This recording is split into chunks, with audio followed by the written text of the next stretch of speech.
রামিসা হত্যা মামলায় সোহেল দম্পতির বিরুদ্ধে অভিযোগ গঠন, কাল থেকে সাক্ষ্য গ্রহণ। সীমান্তে পুশিন চেষ্টা প্রতিহত করবে বিজিবি, পররাষ্ট্র প্রতিমন্ত্রী দিল্লিকে আবারও ঢাকার চিঠি।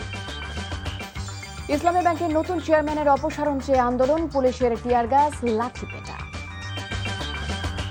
সন্ধ্যা 7টায় সারা দেশের দোকানপাট বন্ধে কঠোর নির্দেশ, বিদ্যুৎ সাশ্রয়ে এমন পদক্ষেপ বলছে সরকার।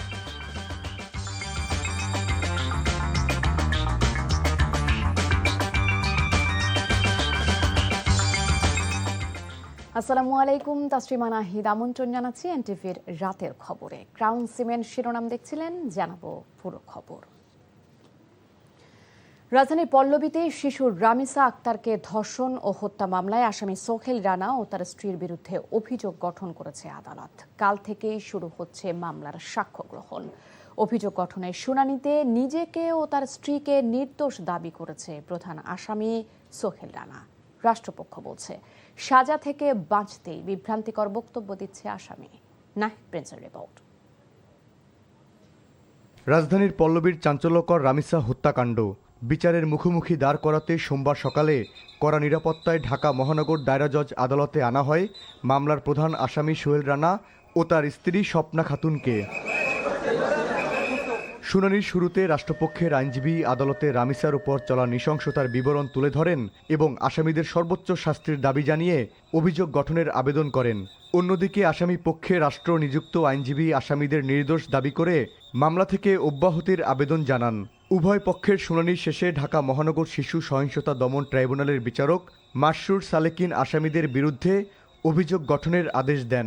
এই মামলায় যেহেতু ডিএনএ রিপোর্টে বীর্যের উপস্থিতি শনাক্ত হয়নি এবং এই মামলায় কোনো চাক্ষুষ সাক্ষী নেই, সেহেতু এই আসামি সোহেল রানা এবং স্বপ্না খাতুনের অব্যাহতি চেয়ে বিজ্ঞ আদালতে আবেদন করেছিলাম। বিজ্ঞ আদালত আমাদের আবেদন নামঞ্জুর করে আসামিদের বিরুদ্ধে চার্জ গঠন করে। মাননীয় ট্রাইব্যুনাল 1 নম্বর আসামির বিরুদ্ধে নারী ও শিশু নির্যাতন দমন আইনের 9(2) ধারায় চার্জ গঠন করেছেন। স্বল্প সময়ের মধ্যে যেন একটা দৃষ্টান্তমূলক একটা বিচার হয়, যেন বাংলাদেশে এই ধরনের ঘটনা ভবিষ্যতে আর কেউ করার সাহস না পায়, এই ধরনের চেষ্টা সরকারের পক্ষ থেকেও আছে। রাষ্ট্রপক্ষের আইনজীবী বলছেন, অপরাধ ঢাকতে এবং বিচার প্রক্রিয়াকে দীর্ঘায়িত করতে শুরু থেকেই চতুরতার আশ্রয় নিচ্ছে আসামি পক্ষ। আসামিরা বিভিন্ন সময় বিভিন্ন ধরনের কথা বলে আদালত থেকে অনুকম্পা পাওয়ার জন্য এবং মামলার গতিবিধিকে ভিন্ন জায়গাতে প্রবাহিত করার জন্য অনেক সময় আসামিরা কিছু বলতে চায়, কিন্তু এটা দ্রষ্টব্যের বিষয় নয়। এ মামলায় রামিসার পরিবার, প্রতিবেশী ও পুলিশ সদস্য সহ মোট 18 জনের সাক্ষ্য দেওয়ার কথা রয়েছে।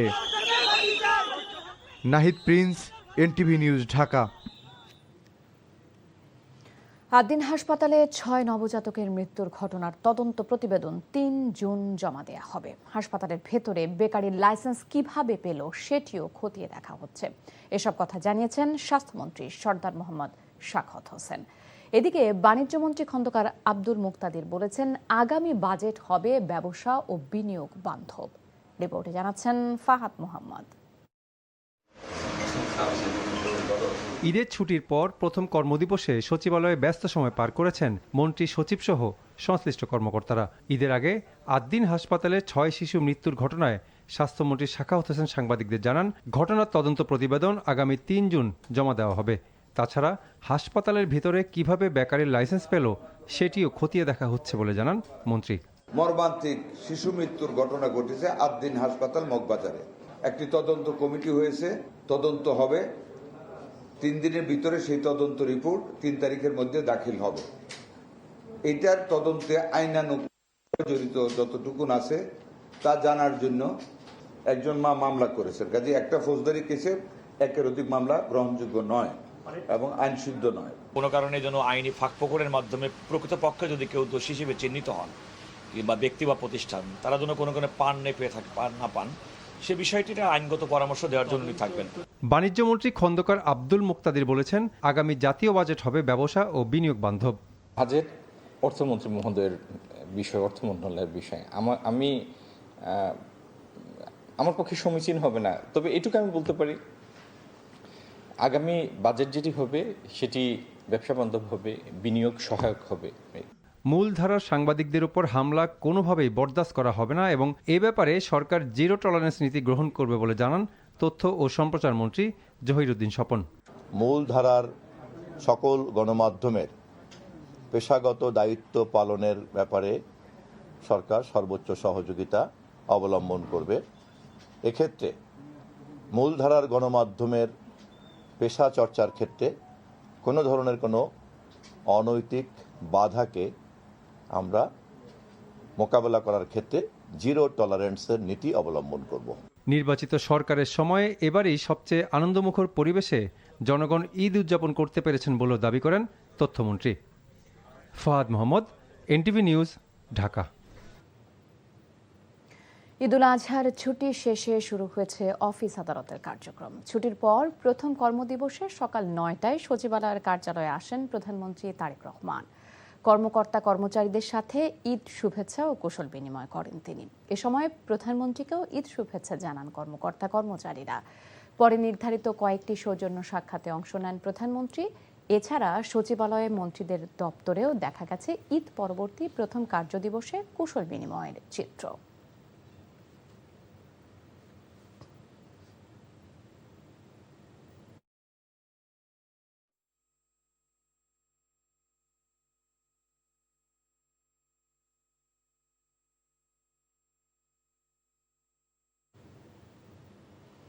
সরকার রামিসা হত্যাকাণ্ডের বিচার দ্রুত ও সুষ্ঠুভাবে সম্পন্ন করবে বলে আশাবাদ জানিয়েছেন বিরোধী দলীয় নেতা ও জামায়াতে ইসলামের আমির ডক্টর শফিকুর রহমান। জাতীয় হৃদরোগ ইনস্টিটিউটে চিকিৎসাধীন রামিসার বাবাকে দেখতে গিয়ে একথা বলেন জামায়াত আমির। এ সময় তিনি রামিসার পরিবারকে সান্ত্বনা দেন এবং তাদের পাশে থাকার আশ্বাস দেন। আসামিদের পক্ষে কোনো আইনজীবীকে না দাঁড়ানোর আহ্বানও জানান তিনি। ডক্টর শফিক বলেন, বিচারের নামে দীর্ঘসূত্রিতার কারণে অপরাধ বাড়ছে, তাই দ্রুত বিচার নিশ্চিত করে আইনের শাসন প্রতিষ্ঠা জরুরি। এর আগে হজ পালন শেষে দুপুরে দেশে ফেরেন জামায়াত আমির। আমাদের প্রিয় সংগঠন সোচ্চার প্রতিবাদ করেছে, মিটিং করেছে, মিছিল করেছে, দাবি জানিয়েছে। যারা এইভাবে আত্মস্বীকৃত দর্শনকারী এবং হত্যাকারী, এদের বিচার লম্বা হওয়া মানেই হলো এদেরকে সহযোগিতা করা। মাননীয় প্রধানমন্ত্রী তাদের বাসায় গিয়ে আশ্বস্ত করেছেন 15 দিনের মধ্যে বিচার সম্পন্ন করবেন। আমরা দেখতে চাই প্রধানমন্ত্রীর কমপক্ষে এই ওয়াদাটা শতভাগ বাস্তবায়ন হোক। সরকারকে বেকায়দায় ফেললে দেশের স্বাধীনতা ও সার্বভৌমত্ব বিপন্ন হবে বলে মন্তব্য করেছেন বিএনপির সিনিয়র যুগ্ম মহাসচিব ও প্রধানমন্ত্রীর রাজনৈতিক উপদেষ্টা রুহুল কবির রিজভী। বিরোধী দলের প্রতি ইঙ্গিত করে রিজভী বলেন, সরকার ব্যর্থ হলে গণতন্ত্রের কবর রচনা হবে। নয়াপল্টনে দলের কেন্দ্রীয় কার্যালয়ে শহীদ প্রেসিডেন্ট জিয়াউর রহমানের 45তম শাহাদাত বার্ষিকীর দোয়া অনুষ্ঠানে এসব কথা বলেন রিজভী আহমেদ। তিনি বলেন, জিয়াউর রহমানের মতো প্রধানমন্ত্রী তারেক রহমানও আগ্রাসী শক্তির কাছে মাথা নত করবেন না। উপস্থিত রয়েছেন বিএনপি যে সরকার, বিএনপির নেতৃত্বাধীন যে জোট সরকার, আজকে যদি কোনো ছিদ্র পথে পুরনো ফ্যাসিবাদের উত্থান ঘটে, আমাদের বেকায়দায় ফেলবেন, আপনারা কিন্তু কেউ রক্ষা পাবেন না। দেশের স্বাধীনতা সার্বভৌমত্ব তো যাবেই, গণতন্ত্র তো গোরস্থানে চলে যাবে। তারপরের কি ভয়াবহ পরিণতি হয় সেটা আপনারা টের পাবেন। সীমান্তে ভারত যতবার পুশিন করবে ততবার তা প্রতিহত করবে বিজিবির সদস্যরা, এমন ঘোষণা দিয়েছেন পররাষ্ট্র প্রতিমন্ত্রী শামা ওবায়দ ইসলাম। পুশিন বন্ধে দিল্লিকে আবারও চিঠি দেওয়া হয়েছে বলেও জানান প্রতিমন্ত্রী। বিকেলে পররাষ্ট্র মন্ত্রণালয়ে ভারতের সাম্প্রতিক পুশ-ইন চেষ্টা নিয়ে সাংবাদিকদের প্রশ্নের জবাবে তিনি বলেন, পুশ-ইন ভিসা সহ নানা বিষয়ে ভারতের সাথে অনেকবার কথা হয়েছে, সেখানে ভারত ইতিবাচক মনোভাব দেখিয়েছে। পশ্চিমবঙ্গে নতুন সরকার আসার পর নানা ঘটনা ঘটছে মন্তব্য করে পররাষ্ট্র প্রতিমন্ত্রী বলেন, দেশের স্বার্থে বিজিবি শক্ত অবস্থানে থাকবে। এ সময় সার্কভুক্ত দেশগুলোতে পর্যায়ক্রমে প্রধানমন্ত্রীর সফরের ইঙ্গিত দেন শামা ওবায়দ। বিজিবি যে 3-4 বার আমি শুনেছি যে পুশিনের একটা অ্যাটেম্পট হয়েছে, সেখানে বিজিবি খুব শক্ত ভূমিকায় ছিল এবং প্রতিহত করেছে এবং এটাই কন্টিনিউ করবে। যতবার পুশিনের চেষ্টা করা হবে ততবার বাংলাদেশ সরকার থেকে, পররাষ্ট্র মন্ত্রণালয় থেকে তখন কিন্তু ইতিমধ্যে আমরা চিঠি দিয়েছি। টানা 7 দিনের ঈদের ছুটি শেষে রাজধানীতে ফিরতে শুরু করেছেন নগরবাসী। কমলাপুর রেল স্টেশনে দেশের বিভিন্ন প্রান্ত থেকে ফেরা কর্মজীবী মানুষের ভিড় লক্ষ্য করা গেছে। যাত্রীরা বলছেন নির্বিঘ্নেই ফিরতে পারছেন তারা। ট্রেনে খুব বেশি ভিড় নেই। এদিকে ভোরে সদরঘাট টার্মিনালে দক্ষিণাঞ্চল থেকে ফেরা লঞ্চগুলোতে উপচে পড়া ভিড় দেখা যায়। বিশৃঙ্খলা ও দুর্ঘটনা এড়াতে কোস্টগার্ড, নৌ পুলিশ, ফায়ার সার্ভিস ও বিআইডব্লিউটি এর সদস্যদের তৎপরতায় খুশি সেখানে আগতরা। ঈদযাত্রা স্বস্তিদায়ক জানালেও কিছু লঞ্চ যাত্রাপথে বিলম্ব করায় ক্ষোভ প্রকাশ করেন যাত্রীরা।